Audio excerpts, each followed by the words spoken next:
sepak bola yang memalukan. Atletico mendapatkan banyak kritik selama eliminasi Liga Champions baru-baru ini di tangan pemimpin Liga Premier saat ini, Manchester City, di perempat final.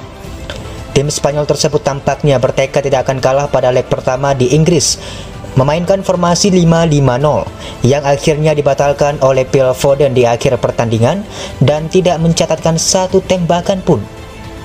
Hal ini menyebabkan legenda Belanda Marco van Basten mengklaim bahwa penggemar akan lebih suka menonton Netflix daripada tim Diego Simeone yang bermain sepak bola. Meskipun mempertimbangkan penurunan langganan Netflix baru-baru ini yang mungkin tidak 100% benar. Sekarang Cassano, mantan pemain Real Madrid, telah mengkritik gaya permainan tim dan mengacungkannya sebagai permainan yang memalukan. Gaya bermain Atletico Madrid memalukan. Dalam sepak bola Anda harus bermain, menciptakan peluang, mencetak gol. Anda tidak bisa hanya berpikir tentang bertahan.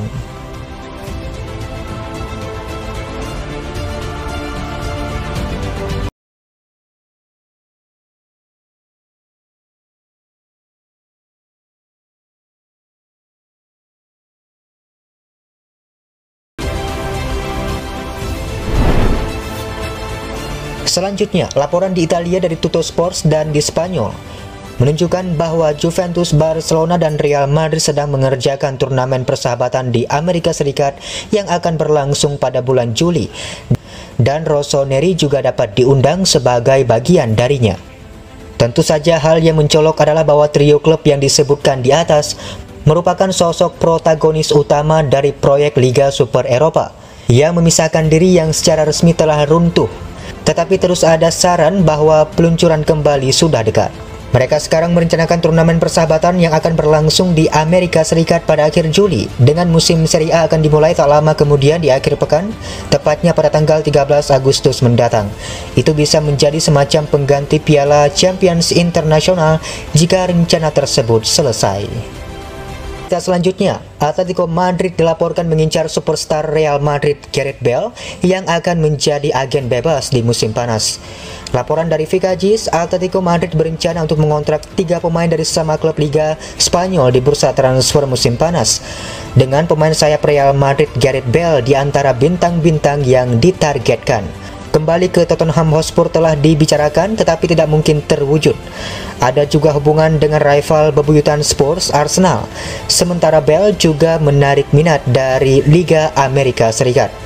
Sekarang Atletico Madrid juga muncul sebagai pelamar potensial untuk Gareth Bale, meskipun persaingan ketat mereka dengan Real Madrid.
Ke berita berikutnya, Direktur Olahraga Paris Saint-Germain Leonardo masih yakin bahwa Kylian Mbappé bisa bertahan di klub. Dia bersikeras bahwa Kylian Mbappé masih bisa menaikkan kontrak baru dengan Paris Saint-Germain dan tetap tinggal di Prancis, meskipun terus dikaitkan dengan Real Madrid. Pembicaraan tentang pembaruan telah berlangsung untuk sementara waktu, tetapi tidak berhasil karena diyakini bahwa Mbappé telah menetapkan hatinya untuk transfer ke Real Madrid. Pihak Real melakukan beberapa upaya untuk mengontrak penyerang berusia 23 tahun tersebut musim panas lalu, tetapi ditolak oleh Paris Saint-Germain. Namun dengan striker yang ditetapkan menjadi agen bebas, mereka memiliki peluang besar untuk mengamankan jasanya.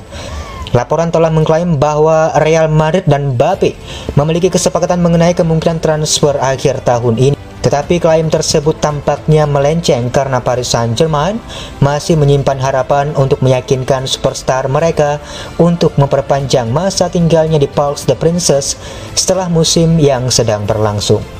Berbicara tentang masa depan Mbappe selama wawancaranya dengan Sky Italia, Leonardo mengatakan, di Madrid mereka telah yakin selama 3 tahun bahwa Kylian Mbappe akan berakhir di Real Madrid.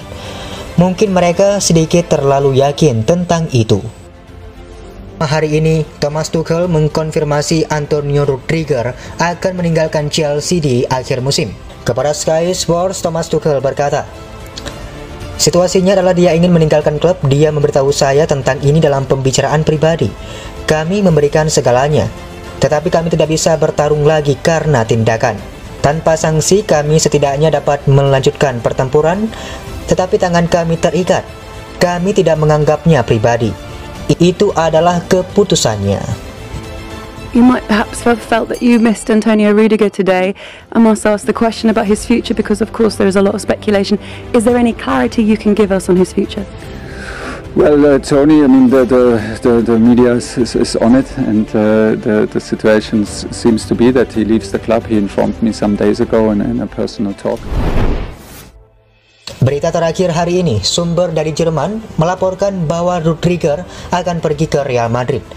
Bek Chelsea Antonio Rudiger akan meninggalkan Stamford Bridge pada akhir musim, dan outlet berita Jerman Bild telah mengklaim bahwa tujuan berikutnya ialah Real Madrid. Rudiger ditawari kesepakatan yang menggiurkan senilai hampir 240.000 euro per pekan, dan jika diterima, hal tersebut akan membuatnya menjadi bek dengan bayaran tertinggi dalam sejarah klub. Namun merekrutnya serta biaya agen terbukti menjadi masalah. Meski sudah diketahui bahwa Rudiger akan meninggalkan Chelsea, skeptisisme ada di sekitar klub yang akan dia pilih karena dia mendapatkan tawaran dari Juventus serta Paris Saint-Germain. Selain itu, dia juga mendapatkan tawaran dari Manchester United yang menunggu untuk diterima. Tetapi dia lebih memilih keluar dari Liga Primer untuk menghormati The Blues. Jika soal gaji, dia akan dengan mudah menyepakati kontrak dengan Manchester United karena mereka siap menawarkan kontrak senilai 10 juta euro per tahun.